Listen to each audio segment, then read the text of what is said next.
Hello everyone, welcome back to another episode of r/MaliciousCompliance.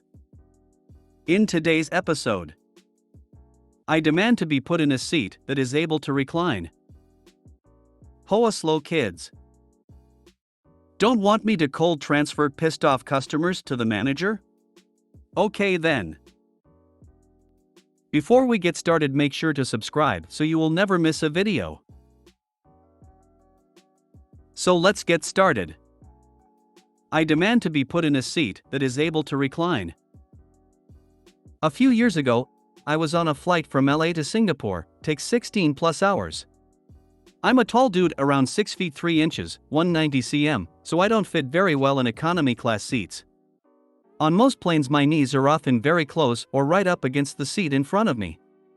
This makes it impossible for the person in front of me to recline their seat, which usually isn't a problem once the person in front of me sees how cramped I am in those tiny seats. However, for this particular flight, the man in front of me was not having it. He tried to recline his seat, but couldn't because my legs were there. He turns around and sees what's happening and asks me something along the lines of, "Do you mind letting me put my seat back?" I respond with, "I wish I could, but I physically can't. I'll do my best to give you as much space as I can, but it won't be much." At this point, he starts to get angry and just starts pushing as hard as he can back on his seat. Needless to say, this was not particularly pleasant for me. I ask him to please stop, and he says, "I'll stop when I can put my seat back." I decide I'll just wait him out, he'll eventually get tired. After about 10 to 15 minutes of this, he calls a flight attendant over and proceeds to demand a new seat. The flight attendant tells him there are no available seats and he will have to deal with it. He demands to speak to the pilot. So the flight attendant goes up front to talk to the cockpit. Keep in mind that throughout this he is still pressing with all his might against my knees, with only short breaks to yell at the flight attendant. After a couple of minutes, the co-pilot, he wanted to speak to the pilot and wasn't happy about this, comes back and tries to explain to the man that he can't change seats because there are no other coach seats free.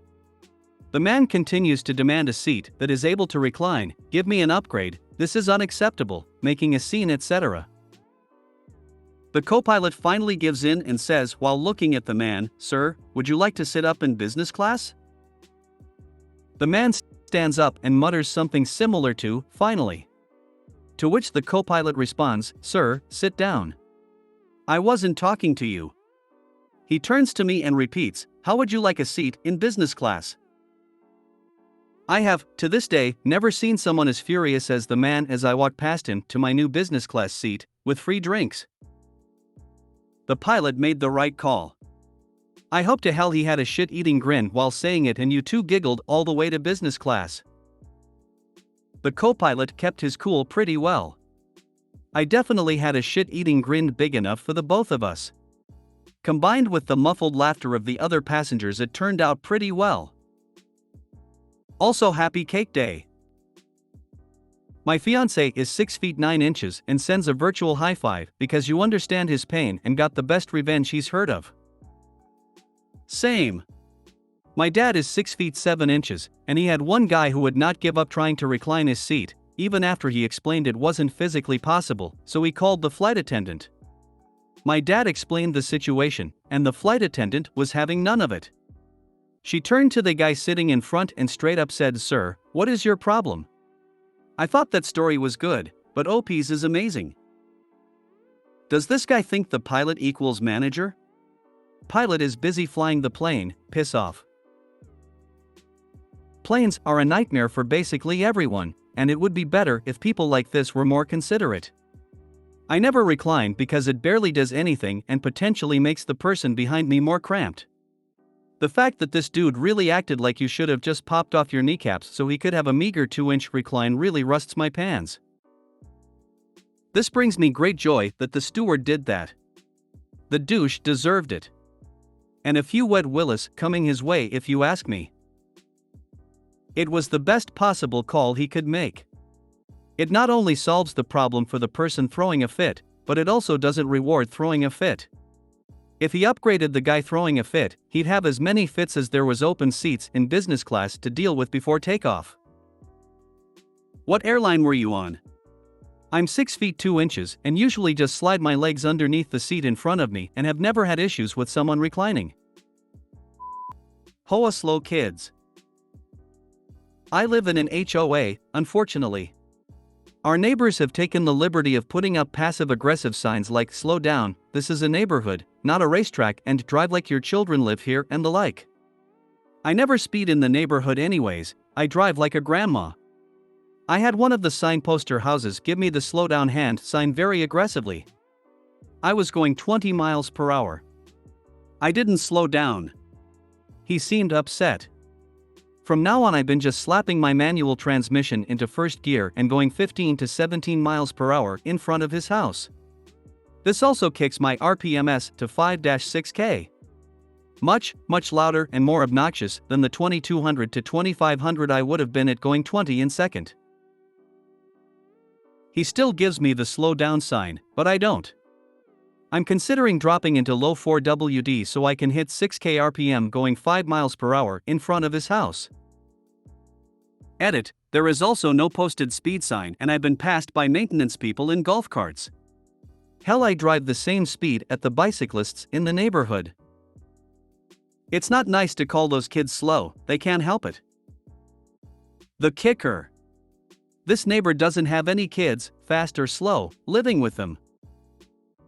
Maybe look into whether or not having a bunch of signs in their yard is a violation of the HOA rules and use the HOA to force them to take them down.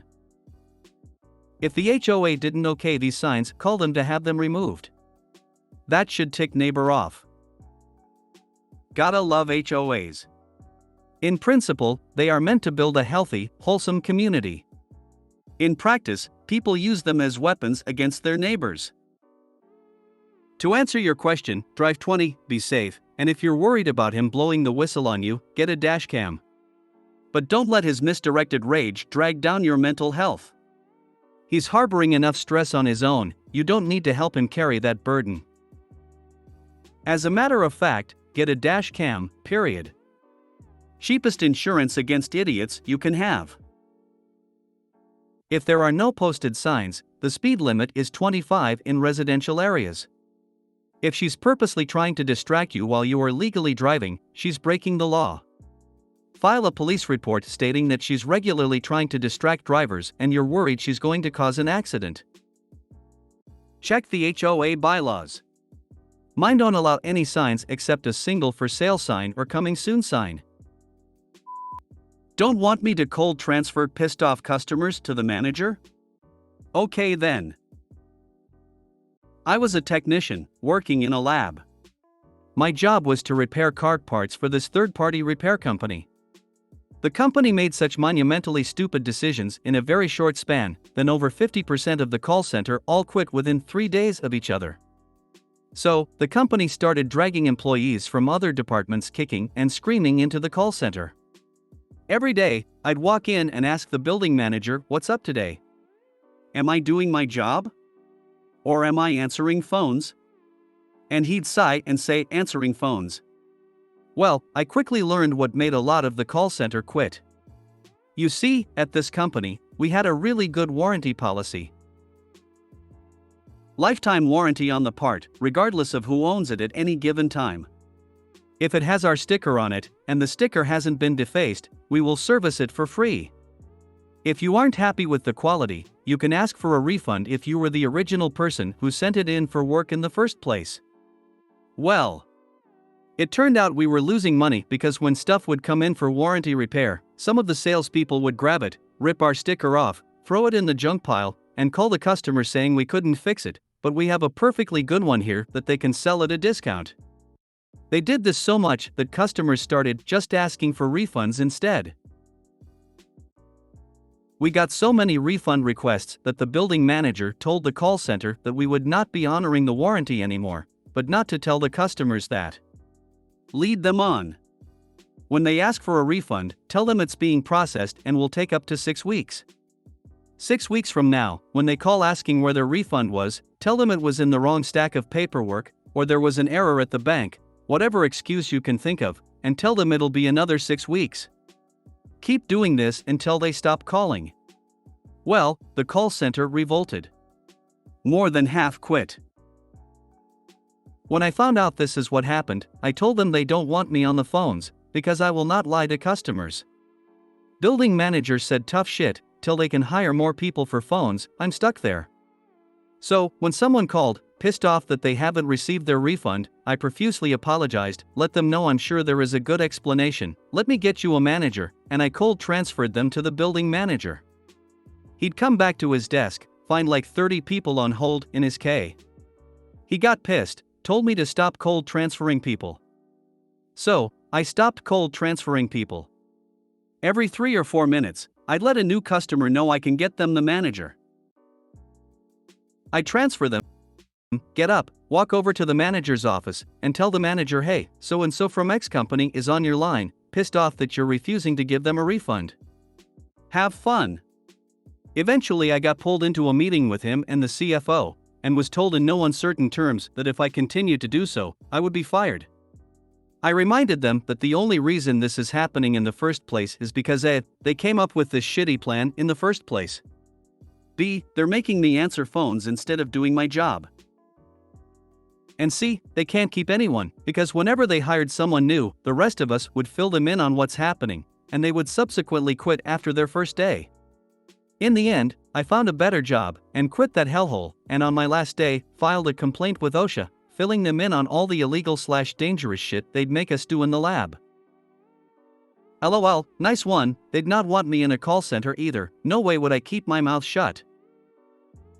Ah well, your main problem is you bought it from a bunch of shysters who don't honor their warranties, you really ought to have gone elsewhere. There was one coworker that said shit like that when he picked up the line LOL. I got the run around with a Toshiba laptop.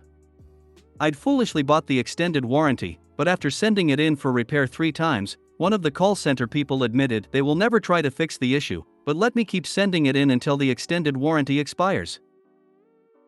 How did the OSHA inspection go? $24,000 fine, weekly follow-up inspections until they resolved all the issues, continued $10,000 a month fine until everything was fixed. When I got the paperwork back from the results of the complaint I filed, they had to ship it in a manila envelope, as there were so many violations. I had a job working for an internet provider back in dial-up days. We had a rich surgeon with his own T1 line and many very pricey services both home and office. Boss didn't want to honor a router buyback promise for like $700 when the guy gave us thousands of dollars every month. Boss told me to lie about it and make up an excuse. I stewed on it all weekend, ruining my sleep over it. Went in Monday, called the customer, told him the truth, and turned in my 2-week notice right afterwards. Before my 2 weeks were up, the customer switched to another provider. My peace of mind was worth way more than that job was. I am always boggled when management decides to screw a large population wholesale. I guess they just stick their fingers in their ears and refuse to consider that they're going to piss off a whole passel of lawyers eventually. If you made it to the end of the video, thanks for watching. Don't forget to like, subscribe and share, and we will see you in the next video.